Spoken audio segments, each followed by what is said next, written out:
అర్సెలార్ మిట్టల్ మరియు నిప్సాన్ స్టీల్ సంయుక్త ఆధ్వర్యంలో దేశంలోనే అతిపెద్ద స్టీల్ ప్లాంట్ను నక్కపల్లిలో స్థాపించడం శుభ పరిణామమని ప్రభుత్వ విప్ పశ్చిమ నియోజకవర్గ ఎమ్మెల్యే గణబాబు హర్షం వ్యక్తం చేశారు. ఈ నెల 23న చంద్రబాబు నాయుడు నక్కపల్లిలో భూమి పూజ చేసి గేమ్ చేంజర్ అయ్యారని, దీంతో సుమారు 55,000 మంది నిరుద్యోగులకు ఉద్యోగ అవకాశాలు లభిస్తాయని ఎమ్మెల్యే అన్నారు. స్టీల్ ప్లాంట్కు మొత్తం వ్యయం 1,35,964 కోట్లు కాగా తొలి దశగా 80,000 కోట్లు వెచ్చించడం జరుగుతుందని తెలిపారు.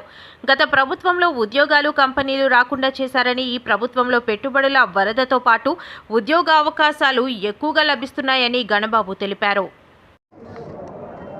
నారా లోకేష్ గారి కృషితో చంద్రబాబు నాయుడు గారిపై ఉన్నటువంటి నమ్మకంతో ఈ రాష్ట్రంలో అనేక పెట్టుబడులు వస్తూ ఉన్నాయి. మీ అందరూ చూశారు.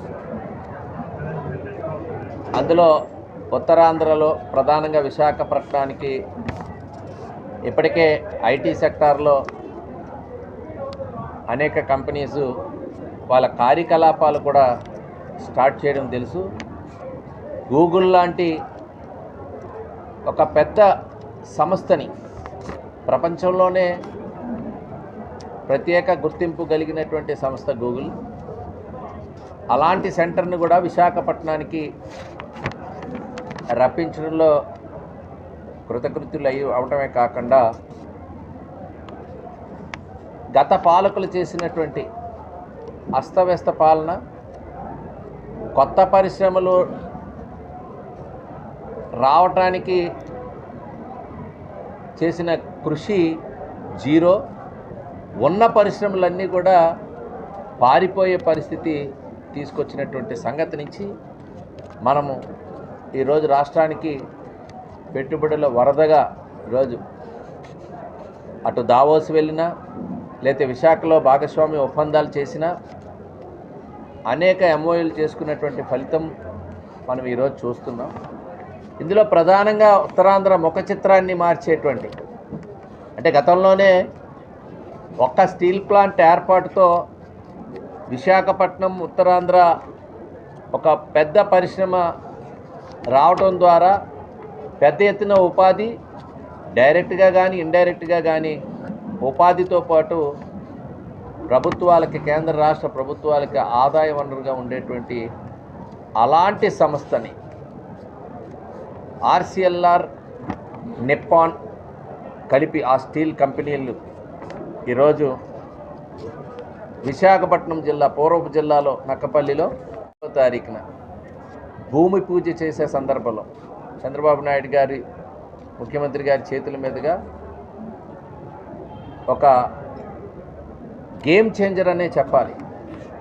స్టీల్ ప్లాంట్తో, వైజాగ్ స్టీల్ ప్లాంట్తో ఎంత అభివృద్ధి ప్రాంతం జరిగిందనేటువంటిది నేను కూడా ప్రాక్టికల్గా చూస్తూ ఎదిగాను. ఆ ప్రాంతానికి శాసనసభ్యునిగా 99లో ప్రాతినిధ్యం వహించాను. మా నాన్నగారు కూడా సమితి ప్రెసిడెంట్గా ఆ ప్రాంతంలో ఆ రోజు ఇనీషియల్ స్టేజ్లో, అంటే భూమి ఎక్వైర్ చేసే టైంలో, ఆ తర్వాత వారు కూడా శాసనసభ్యులుగా ప్రాంతం చేయడం జరిగింది. నేను కూడా చూస్తూ కూడా మా పారిశ్రామిక ప్రాంతాన్ని ఆనుకుని ఉన్నటువంటి ప్రాంతమే.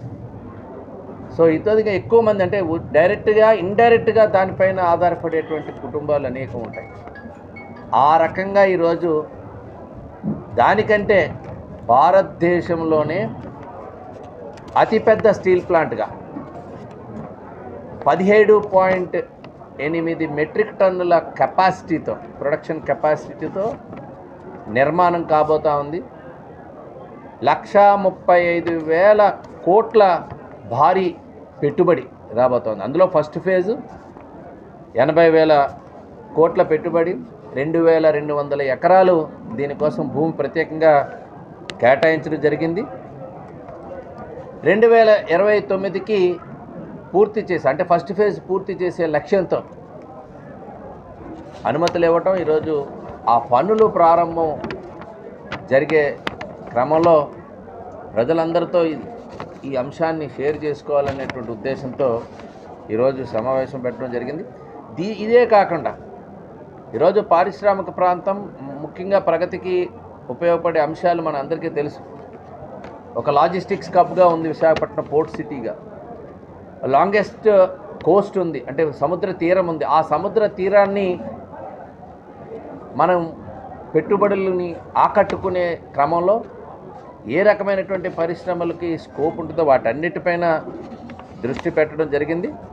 ఇప్పటికే ఉత్తరాంధ్రలో పారిశ్రామిక అభివృద్ధికి సంబంధించి ఎర్త్ మూవర్స్ 1234 కోట్ల రూపాయలతో ఎర్త్ మూవర్స్ వారు